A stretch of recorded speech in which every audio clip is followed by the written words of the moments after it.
I'm gonna regret this.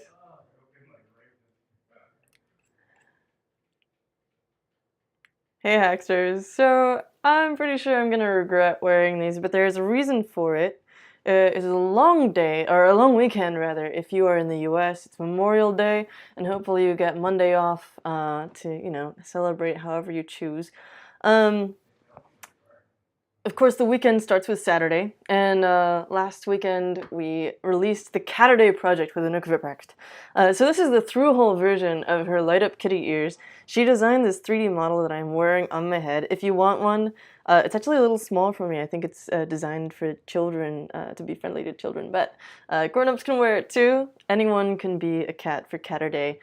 So check out her tutorial that includes the whole soldering information and where to get the materials, using custom PCBs from Osh Park, and she does a whole video on how to solder it together to get the best effect. It's super cool, really cute, and yeah, it's wonderful. So, it being Fundum Friday, this is actually pretty relevant to some of the crowdfunding campaigns that I've found for you. In fact, this first one you really want to jump on because it's only got 59 minutes to go! It's the Fire Cricut XL from Rabid Prototypes. I should probably make this a little smaller so you can actually see it. Oh! Yeah, there we go.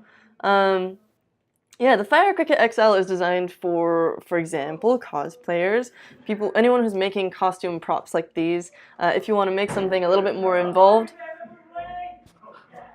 there's some gaming going on here. Hey dudes, can you keep it down a little?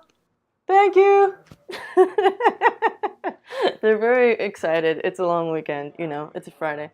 So, Fire Cricut XL, bring your costume props and toys to life. What can this do? In the next 60 minutes, you can check that out for yourself. It's an Arduino compatible, you can program it with Arduino, light, sound, and motion controller, so you can control your light up props, make them make noises, make them responsive to being moved around and stuff. Features a 32-bit ARM Cortex M0 Plus controller with a micro SD card slot to store effects and stuff. This guy is already like overfunded, which is great. You're definitely gonna get it. Let's see, delivery is in July 2018, and it starts at $35. Super excited to see what people build with this. If you want to get started like right away, you can order a prop shield from Teensy. This is available on SparkFun as well, and probably Adafruit, but it's the prop shield with motion sensors. There's also a version without motion sensors that's a little bit cheaper. So whatever you're building with cosplay, this one also has motion sensors and audio amplifier, fast LED driver, lots of flash memory, 10 degrees of freedom motion. Woo! 2-watt audio amp, high-speed buffers for APA 102 LEDs. Those are the dot stars, if you're familiar with Adafruit's custom names for LEDs. And 8 megabytes of flash memory built in for images, sound clips, etc. And it's also super small. So that's another option if you don't want to wait till July. Also, stay tuned. Adafruit Cricut. Adafruit has this Circuit Playground Express compatible board that they're coming out with. It's not out just yet, but we've seen some cool pictures coming out from people who have like early release versions. And this is designed for robotics, but it could be really cool for making, animated, animatronic wearables as well. So stay tuned for that. You can sign up with your name and email to get notified when that actually goes live. I'm stoked to see what that comes out with. So next up on the actual Fundum list, we have the Kite Make Your Own Smartphone. This has 37 hours to go, and they're nowhere near funded, but I'm really glad that they're trying. Making a kit like this is really intense. And let's see, what's the actual, yeah, so the kit itself, to get a meaningful reward, basically starts at $275, which makes it a little bit tough to get funding. Plus, they have a super high, basically minimum goal that they had to reach, which is $941,000, which both of those probably contributed to the fact that this is not doing so great. And it's too bad because something like this is very ambitious and they want to do something really cool. It just takes a lot to get it off of the ground. But you should check it out anyway. It's like a DIY powerful Android smartphone. And hopefully they'll find a way to keep this going, in some kind of an open source format or whatever. nevertheless. In the meantime, if you want to build your own smartphone, you can get a really basic kit from Seed Studio called the Reef Own Kit, which has, I've talked about this before lots of times, comes with its own little cardboard enclosure that you can redesign however you want. You can draw on it, you can laser cut your own and make your own enclosures. It's super cool. Look how like customizable this is. Great for working with kids. It's $60 and it actually works as a smartphone. Yeah, it's an actual phone, which is crazy. And then also, you might have seen, if you missed this video by Scotty, he does this channel called Strange Parts, and pretty much the first project that he released was building his own iPhone with parts that he bought in China, which is super cool. And it just totally blew up, but you might have missed it. This guy hangs out at Noisebridge and seems like a super cool person in general, but also has given the whole rundown on how to build this thing, which is really crazy. And there was also a recent interview with him on the Cool Tools podcast. So if you're not tuned into that yet and you have 3 days to burn, or if you're going on a road trip, you need something to listen to, maybe check into this. It's started by Mark Frauenfelder of Make Magazine and Boing Boing and other things, and Kevin Kelly. Next up, we have the Speakeasy by Como Audio. This one is also a little ways from their goal. They've got 5 days to go, so you can still maybe help push them over the edge. This is basically a custom enclosure for Google Assistant that has a couple of other features like a clock and stuff. And honestly, I'm surprised that we haven't seen a ton of companies coming out with custom, beautiful versions of the Google Home Assistant and Alexa and things like that. I expected when you started being able to build your own that there would be companies solely dedicated to creating beautiful enclosures for these things in different styles, like Art Deco and minimalists, home, whatever. Obviously, the units themselves are designed to be pretty universal.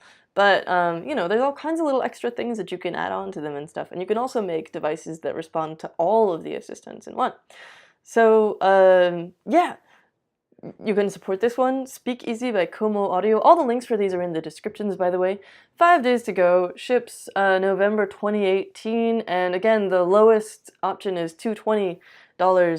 So, I can kind of see why they're having, it's just tough to get something funded when it's this much, and you have by necessity a high goal. But it's pretty beautiful and it looks very functional. It's got this little handle on it and stuff. Go check it out. Maybe you can use it as inspiration, in fact, because there's tons of tutorials on Hackster about using the Google Assistant SDK, for example, to create your own assistant. You can do the same with Alexa. There's all these Alexa tutorials for building a smart assistant using Alexa on a Raspberry Pi, for example. And that could easily be the foundation for your custom enclosure, beautiful, high-end Raspberry Pi home assistant. Speaking of Google, also you'll see this banner up here for the 2018 China-US Young Maker Competition. If you know any students, this is a fantastic opportunity for them to get tickets to go to China and present.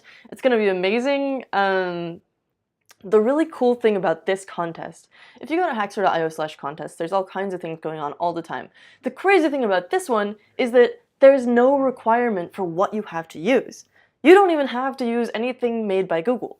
You can use an Arduino, you can use some screws and a 555 timer, you can use a webcam and a computer, anything. I'm obviously just casting around. You can use a houseplant. And it doesn't matter what kind of technology you use. If you want to submit a project, it could win. And there's all these, the grand prize is a trip to the final competition in Beijing.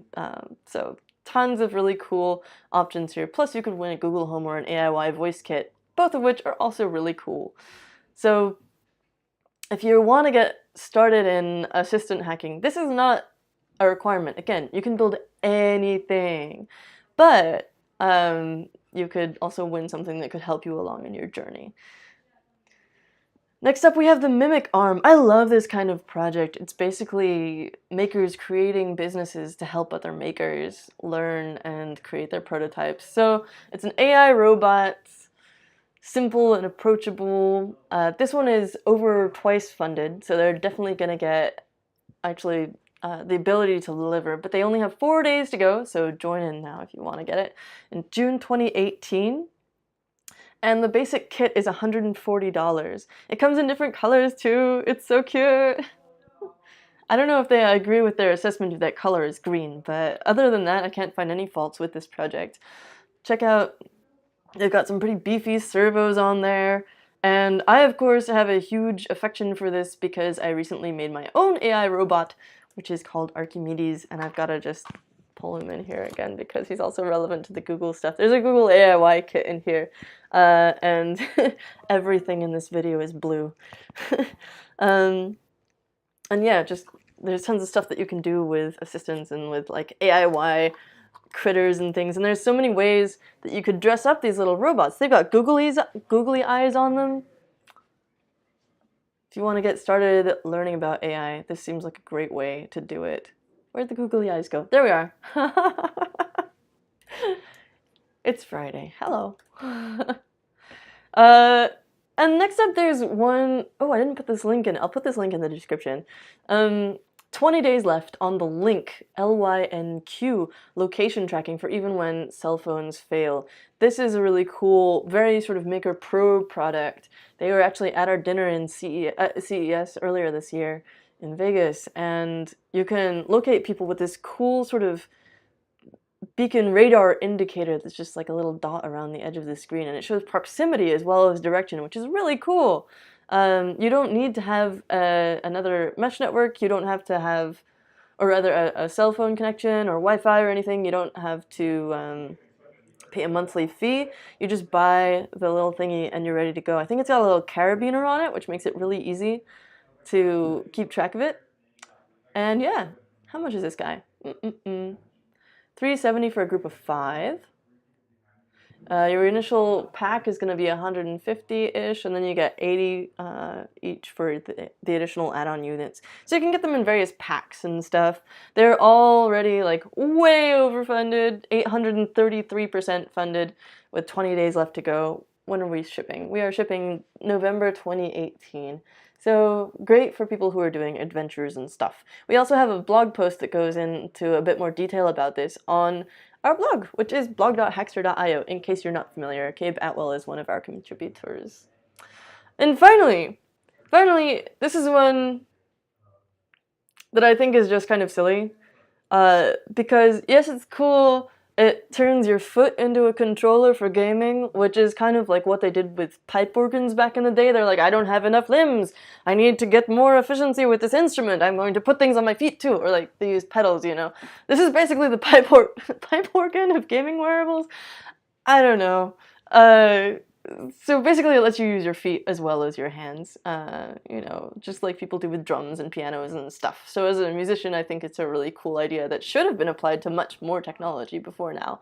Yeah, wireless, vibration feedback, super cool. What amuses me about this, though, is that they call themselves the first ever gaming wearable. And it's like, come on! Have you not heard of the Power Glove? Like, this not only is the Power Glove itself, I'm sure there were even ones before this, you know. I'm sure the Power Glove was not even the first, because there were also like some sort of faux VR headsets and stuff really early back in the day. And the Power Glove, come on, it's not only is this a great gaming wearable in and of itself, but there have also been about 1 million hacks based on this to turn it into different things as well, like laser pointers and other kinds of controllers, and it's been hacked sideways. Yeah, so when you're starting your Kickstarter campaign, please just like check your wording and be like, just try to hold on to your credibility past the first title, okay? I give them some leeway because they're German, like, I don't know. No leeway. It's silly. Okay, so going back in reverse order, you've got 20 days to go on Beacon, the first ever gaming wearable. Then you can check out Mimic Arm, learn to code your own AI robot arm. Cool. Next up you have the Speak Easy by Como Audio. You can try to support them or build your own. The Kite make your own Android smartphone, super well marketed to makers. I really hope that they keep this project going in some form or other. And the Fire Cricut XL from Rabid Prototypes. Really excited to see this one, actually. Look at all those breakouts. Ooh! And then, of course, just to remind you, tomorrow's Catterday. You gotta build your own cat ears, brought to us by Anouk Viprecht. Cannot wait to build my own. Yeah, these are just empty right now, but in the future, I will be using either the through-hole kit or the surface mount soldering kit to put little LEDs in here and make them light up. They're just super cool. All right, thanks for watching and have an awesome long weekend if you get one. Otherwise, have an awesome regular weekend. Either way, it's Catterday, and we'll see you next week.